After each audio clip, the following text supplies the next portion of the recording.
भारत का एक ऐसा मंदिर जहां चिता की राख से भगवान शिव की आरती की जाती है। एक ऐसा मंदिर जहां मृत्यु भी जाने से घबराती है। यह मंदिर जितना पूज्य है उतना ही रहस्यमयी और भयावह भी है। यह है उज्जैन का महाकालेश्वर मंदिर, जहां के स्वामी हैं काल के भी काल, महाकाल। यह मंदिर 12 ज्योतिर्लिंगों में से एक है और सबसे पवित्र भी माना जाता है। भारत के ज्यादातर शिवलिंग उत्तरमुखी होते हैं, लेकिन महाकालेश्वर का शिवलिंग एकमात्र ऐसा शिवलिंग है जो दक्षिण मुखी है और इस दिशा को मृत्यु का द्वार कहा जाता है। आखिर क्या है इस ज्योतिर्लिंग के निर्माण की कहानी और क्यों यह भारत के बाकी ज्योतिर्लिंगों से अलग है? दरअसल काल का अर्थ केवल मृत्यु नहीं बल्कि समय भी होता है, यानी यहाँ के स्वामी महाकाल मृत्यु और समय दोनों से परे हैं। क्या है महाकाल और काल भैरव का रहस्य? और सबसे बड़ा सवाल, क्यों कोई भी मंत्री, राजा, यहाँ तक कि प्रधानमंत्री भी उज्जैन की इस नगरी में रात्रि विश्राम करने से डरते हैं? क्या होगा यदि वे यहाँ रात को ठहर गए? और क्या हुआ जब मध्य प्रदेश के मुख्यमंत्री मोहन यादव ने इस परंपरा को तोड़ने की कोशिश की? इस मंदिर का सबसे बड़ा रहस्य है यहाँ हर सुबह 4 बजे होने वाली भस्म आरती, जिसे कभी आदमी की चिता की राख से बनाया जाता था। और कुछ लोगों का मानना है कि आज भी यहाँ मनुष्य की चिता की भस्म से ही शिवलिंग की पूजा होती है। तो आखिर इसकी असली सच्चाई क्या है? माना जाता है कि केवल इस आरती के दर्शन मात्र से आदमी की आने वाली संकटें टल जाती हैं, क्योंकि वह स्वयं महाकाल की शरण में होता है। एक और बड़ा रहस्य जो इस नगरी को खास बनाता है वह है काल भैरव मंदिर, जिसमें काल भैरव को हर दिन हजारों लीटर शराब का भोग चढ़ाया जाता है। और चौंकाने वाली बात यह है कि मूर्ति यह शराब पी भी जाती है। कई शोधकर्ताओं और इतिहासकारों ने इस रहस्य को सुलझाने की कोशिश की, मगर आज तक यह कोई पता नहीं लगा पाया कि वह हजारों लीटर शराब आखिर जाती कहां है। और एक समय जब अंग्रेजों ने इसकी सच्चाई जानने के लिए मंदिर के नीचे खुदाई करने की कोशिश की, तो उनके साथ कुछ ऐसा हुआ जिसे सुनकर आप भी चौंक जाएंगे। तो मित्रों, आज हम चलेंगे महाकालेश्वर मंदिर के इस सफर पर, जहां आस्था और भक्ति के साथ साथ कई ऐसे खौफनाक रहस्यों के बारे में बताएंगे जो आपको चौंका कर रख देंगे। मेरी आपसे विनती है कि वीडियो को शुरू से अंत तक जरूर देखें, और अगर आपको यह वीडियो अच्छी लग रही है तो कमेंट में हर हर महादेव जरूर लिखें। बहुत समय पहले की बात है, जब उज्जैन को अवंतिकापुरी के नाम से जाना जाता था। यह बहुत ही सुंदर और समृद्ध राज्य था, जिसमें राजा चंद्रसेन राज किया करते थे। राजा चंद्रसेन भगवान शिव के बहुत बड़े भक्त थे और उनके मित्र थे शिव गणों में से मुख्य गण मणिभद्र। एक बार जब मणिभद्र उज्जैन आए तो उन्होंने राजा चंद्रसेन को चिंतामणि भेंट की। यह मणि काफी ज्यादा चमकदार और मनमोहक थी, लेकिन जैसे जैसे इस मणि की चमक फैलने लगी, कई राजाओं के मन में लोभ जगने लगा और इसी के चलते अवंतिकापुरी में कई राजाओं ने चिंतामणि को हासिल करने के लिए आक्रमण कर दिया। एक तरफ चंद्रसेन की सेना और दूसरी तरफ बाकी राजा अपने विशालकाय सेना के साथ, जिसमें सामने चंद्रसेन की सेना कमजोर लग रही थी। पर चंद्रसेन जानते थे कि उनकी शक्ति किसी मणि में नहीं बल्कि उनकी भक्ति में है। इसीलिए उन्होंने अपने 17 डाल दिए और वन की ओर चले गए। वहां जाकर वे शिव के ध्यान में लीन हो गए। लेकिन उसी समय उज्जैन में एक और समस्या आ खड़ी हुई। वह था राक्षस दूषण। राक्षस दूषण ने ब्रह्मा जी की तपस्या कर असीम शक्ति प्राप्त कर ली थी, जिसके पश्चात अपनी शक्ति के घमंड में चूर असुर दूषण चारों ओर तबाही मचाने लगा। उसे पूजा पाठ करने वालों से सख्त नफरत थी। उसने उज्जैन में अपनी असुरी सेना के साथ आक्रमण कर दिया और शिव भक्तों को मारने लगा। साथ ही शिव मंदिरों को भी तोड़ने लगा। पूरी अवंतिका नगरी में हाहाकार का माहौल था। एक ओर दुष्ट और लोभी राजा, तो दूसरी ओर खूंखार असुर दूषण सब अपनी जान बचाकर इधर उधर भागने लगे। और इसी दौरान एक विधवा औरत अपने 5 साल के बेटे के साथ भटकते हुए उसी वन में पहुंची जहां राजा चंद्रसेन शिव का ध्यान कर रहे थे। जब उस 5 साल के बालक ने यह देखा तो वह उनकी भक्ति से काफी प्रभावित हुआ और उसने भी वहीं थोड़ी दूर पर एक शिवलिंग बना लिया और उस पर फूल, जल और बेलपत्र चढ़ाकर पूजा करने लगा। वह बालक शिव भक्ति में इतना विलीन हो गया कि उसे और कुछ न सुनाई दे रहा था, न दिखाई। जब उसकी मां ने उसे खाने के लिए पुकारा तो उसने कोई जवाब नहीं दिया, बार बार पुकारने के पश्चात क्रोधित होकर उसकी मां ने सारी पूजा सामग्री फेंक दी।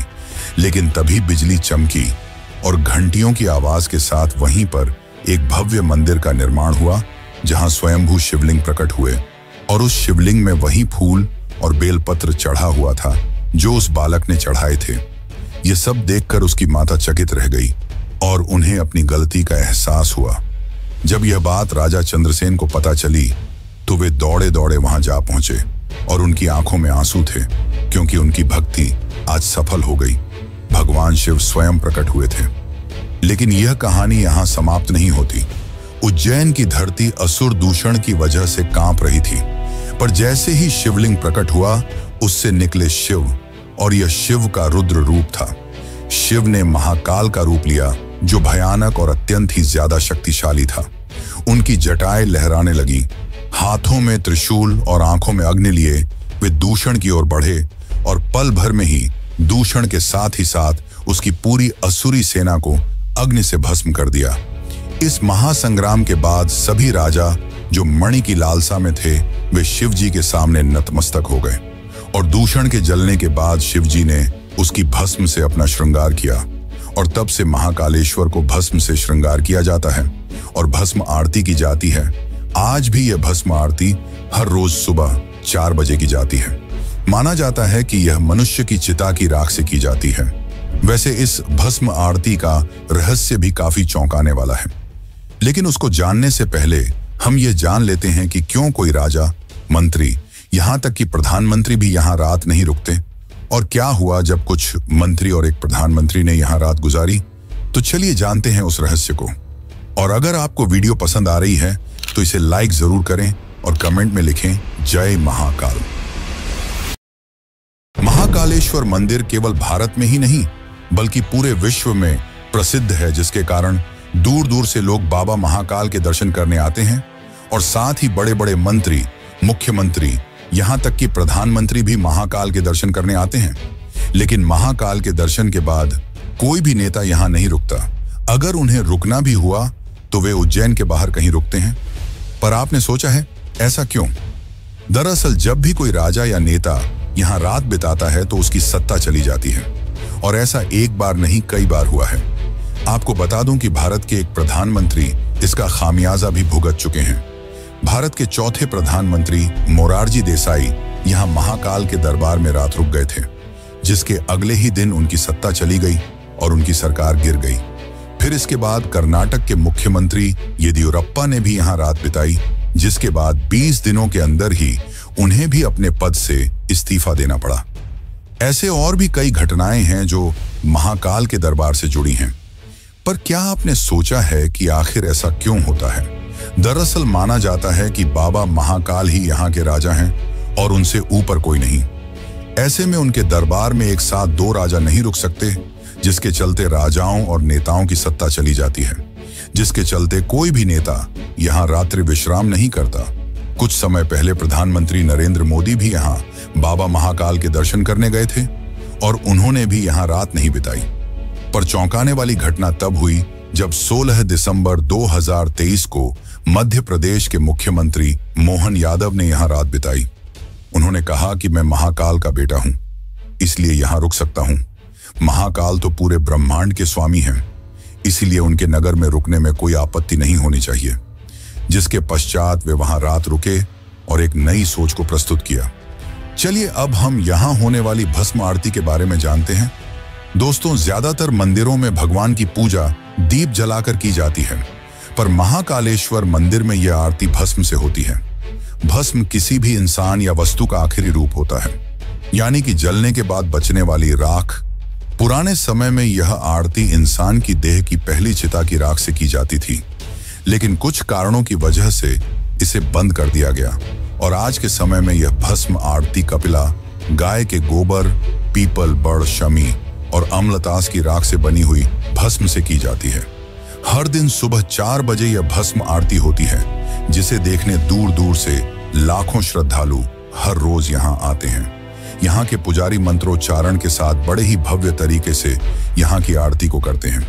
मान्यता है कि जो भक्त सच्चे मन से इस भस्म आरती में सम्मिलित होता है, उसे मृत्यु का भय नहीं सताता। एक और बात यह कि यह भस्म आरती केवल पुरुष ही देख सकते हैं। महिलाओं को यह आरती देखने की अनुमति नहीं है। वैसे दोस्तों, क्या आपको पता है कि महाकालेश्वर मंदिर 3 भागों में बटा हुआ है, जिसका सबसे ऊपरी भाग है नागपंचेश्वर मंदिर, जो अपने आप में एक रहस्य है। तो चलिए अब जानते हैं इस रहस्य को। हिंदू धर्म में नागों की पूजा का एक खास महत्व रहा है। लोग सांपों को सिर्फ जानवर नहीं बल्कि भगवान शिव का गहना मानते हैं, उनके गले का श्रृंगार। हमारे देश में कई ऐसे मंदिर हैं जो नाग देवता को समर्पित हैं, और उन्हीं में से एक बहुत ही खास मंदिर है उज्जैन का नागचंद्रेश्वर मंदिर। यह मंदिर महाकालेश्वर मंदिर की 3री मंजिल पर स्थित है, और इसकी सबसे बड़ी खास बात यह है कि यह साल भर में सिर्फ एक दिन, नाग पंचमी के दिन ही खोला जाता है। मान्यता है कि नागराज तक्षक स्वयं यहां विराजमान हैं, और उनकी इच्छा थी कि उन्हें एकांत में पूजा जाए। इसलिए मंदिर के पट साल में सिर्फ एक बार खोले जाते हैं, और उसी दिन भक्त दर्शन कर पाते हैं। इस मंदिर में जो प्राचीन मूर्ति स्थापित है वह दुनिया में और कहीं देखने को नहीं मिलती। इसे नेपाल से लाया गया था, और इसमें भगवान शिव, माता पार्वती, गणेश जी और नागों की बेहद सुंदर मूर्तियां एक साथ दिखती हैं। कथा के अनुसार नागराज तक्षक ने भोलेनाथ को प्रसन्न करने के लिए कठोर तप किया था। उनकी तपस्या से खुश होकर भगवान शिव ने उन्हें अमृतत्व का वरदान दिया। तभी से नागराज तक्षक ने भगवान के सानिध्य में रहना शुरू किया, लेकिन उन्होंने यह शर्त रखी कि उनके एकांत में कोई विघ्न न डाले। इसी कारण केवल नाग पंचमी पर ही मंदिर के दरवाजे खुलते हैं। नागचंद्रेश्वर मंदिर सिर्फ एक मंदिर नहीं, बल्कि आस्था, रहस्य और परंपरा का वो संगम है जो हर शिव भक्त को एक बार जरूर महसूस करना चाहिए। महाकालेश्वर ज्योतिर्लिंग की एक और खास बात यह है कि यह दक्षिण दिशा की ओर मुख किए हुए हैं। आमतौर पर शिवलिंगों की जल निकासी वाली दिशा उत्तर होती है, लेकिन यहाँ इसका मुंह दक्षिण की ओर है। इसी वजह से इसे दक्षिणमुखी महाकाल कहा जाता है, और माना जाता है कि इसका ये रूप नकारात्मक और बुरी शक्तियों को खत्म करने वाला होता है। इस दिशा में स्थापित होने के पीछे कई धार्मिक मान्यताएं हैं जो इस शिवलिंग को और भी खास बनाती हैं। महाकालेश्वर को स्वयं भू ज्योतिर्लिंग माना जाता है, यानी ये शिवलिंग किसी ने बनाया नहीं बल्कि स्वयं धरती से प्रकट हुआ है। शास्त्रों में बताया गया है कि शिव 3 जगहों पर 3 अलग अलग रूपों में पूजे जाते हैं। आकाश में तारक लिंग, पाताल में हाटकेश्वर लिंग और पृथ्वी पर महाकालेश्वर लिंग के रूप में। उज्जैन को वैसे भी समय यानी काल की नगरी कहा जाता है, और महाकाल को समय के नियंत्रक के रूप में पूजा जाता है। यही वजह है कि महाकालेश्वर ज्योतिर्लिंग को तीनों लोकों में विशेष स्थान मिला है। वैसे क्या आपको पता है, महाकाल हर बार मौसम के हिसाब से भी अपना रूप बदलते हैं। तो चलिए अब जानते हैं उस रहस्य को, और जानेंगे मंदिर के दूसरे भाग बारे में। लेकिन उससे पहले अगर आपको ये वीडियो अच्छी लग रही है तो इसे अन्य शिव भक्तों को जरूर शेयर करें। उज्जैन में विराजमान महाकाल बाबा एक ही हैं, लेकिन वो अपने भक्तों को हर बार नए रूप में दर्शन देते हैं। हर त्योहार, हर मौसम और हर खास मौके पर उनका अलग अलग रूप में श्रृंगार किया जाता है। यही कारण है कि हर साल लाखों लोग सिर्फ उनके इन अलग अलग रूपों के दर्शन के लिए उज्जैन आते हैं। जैसे शिवरात्रि के दिन महाकाल दूल्हे के रूप में सजते हैं, तो श्रावण मास में उन्हें राजाधिराज यानी राजा के रूप में सजाया जाता है। दिवाली के समय पूरा महाकाल मंदिर दीपों से जगमगा उठता है, तो होली में भगवान का आंगन गुलाल से भर जाता है। गर्मी के दिनों में महाकाल के सिर पर मटकों से पानी चढ़ाया जाता है ताकि उन्हें ठंडक मिले। वहीं कार्तिक मास में एक विशेष पूजा के तहत उन्हें पालकी में बैठाकर भगवान विष्णु को सृष्टि की जिम्मेदारी सौंपी जाती है। महाकाल के हर रूप में कुछ खास बात होती है जिसे देखकर हर भक्त भाव विभोर हो जाता है। यही वजह है कि उन्हें उज्जैन का राजा भी कहा जाता है, और जब बात राजा की हो तो सम्मान भी वैसा ही होता है। यहाँ एक मान्यता है कि महाकाल मंदिर के सामने से कोई भी सवारी लेकर नहीं निकल सकता, चाहे वो घोड़ा हो या कोई वाहन। खास तौर पर बारातों में जब दूल्हा घोड़ी पर बैठता है तो उसे मंदिर के सामने से ले जाना अशुभ माना जाता है। माना जाता है कि ऐसा करने से अनहोनी हो सकती है, इसलिए लोग इस रास्ते को बचाकर जाते हैं। ये परंपरा सदियों से चली आ रही है। ये कोई जबरदस्ती नहीं बल्कि एक श्रद्धा और सम्मान का प्रतीक है। आज भी उज्जैन में इस नियम का पालन किया जाता है। भले ही इस पर कोई कानूनी या धार्मिक रोक नहीं है, लेकिन भक्तों के दिल में बसे सम्मान के कारण लोग खुद ही इस परंपरा को निभाते हैं। दोस्तों, जैसा कि मैंने बताया था कि महाकालेश्वर मंदिर 3 भागों में विभाजित है, तो उसका एक भाग है जूना महाकाल। तो चलिए जानते हैं उसके बारे में। महाकालेश्वर मंदिर के अंदर एक और शिवलिंग है जिसे जूना महाकाल कहा जाता है। यह शिवलिंग अपनी रहस्यमयी कहानी और चमत्कारों की वजह से आज भी चर्चा में रहता है। कहा जाता है कि पुराने समय में जब मंदिर पर कई बार हमले हुए थे, तब आक्रमणकारियों ने मुख्य शिवलिंग को नष्ट करने की कोशिश की थी। उस खतरे से शिवलिंग को बचाने के लिए पुजारियों ने असली शिवलिंग को हटाकर सुरक्षित जगह रख दिया और उसकी जगह एक दूसरा शिवलिंग वहां स्थापित कर दिया, ताकि पूजा पाठ और रीतियां चलती रहें। जब हालात सामान्य हो गए और हमला रुक गया, तब फिर से असली शिवलिंग को वापस उसी जगह स्थापित कर दिया गया। लेकिन अब जो दूसरा शिवलिंग बच गया था, उसका क्या किया जाए? इस पर काफी सोच विचार के बाद पुजारियों ने उसे मंदिर के एक हिस्से में फिर से स्थापित कर दिया। तभी से उसे जूना महाकाल कहा जाने लगा, यानी पुराना महाकाल। आज भी हर साल महाकाल की सवारी से पहले सबसे पहले पूजन जूना महाकाल का ही होता है। यह परंपरा आज तक निभाई जाती है। हालांकि आमतौर पर लोग जूना महाकाल के दर्शन को नजरअंदाज कर देते हैं, क्योंकि उनका ध्यान सिर्फ मुख्य ज्योतिर्लिंग पर होता है। लेकिन जो साधना और तंत्र की गहराई को जानते हैं, वो कहते हैं कि अगर आप महाकाल के दर्शन से पहले जूना महाकाल के दर्शन कर लो, तो आपके जीवन की हर रुकावट, हर बाधा खुद ब खुद भस्म हो जाती है। वैसे दोस्तों, उज्जैन में सिर्फ महाकालेश्वर नहीं है, बल्कि साथ में काल भैरव का एक रहस्य जो आपको चौंका के रख देगा। तो चलिए अब जानते हैं उस रहस्य को। उज्जैन शहर से करीब 8 किलोमीटर की दूरी पर काल भैरव मंदिर स्थित है, जो करोड़ों लोगों की आस्था का केंद्र है। ऐसा माना जाता है कि जब कोई भक्त महाकालेश्वर के दर्शन करने आता है, तो काल भैरव मंदिर गए बिना उसकी यात्रा अधूरी मानी जाती है। मंदिर के पुजारियों के अनुसार इसका जिक्र स्कंद पुराण के अवंती खंड में भी मिलता है। काल भैरव को भगवान शिव का रौद्र और तांत्रिक रूप माना जाता है। वे तामसिक प्रवृत्ति के देवता हैं और इसी कारण उन्हें शराब का भोग चढ़ाने की परंपरा सदियों से चली आ रही है। यहाँ रोजाना सैकड़ों हजारों बोतल शराब चढ़ाई जाती है। लेकिन सबसे चौंकाने वाली बात यह है कि वो शराब आखिर जाती कहाँ है, ये आज तक कोई नहीं जान पाया।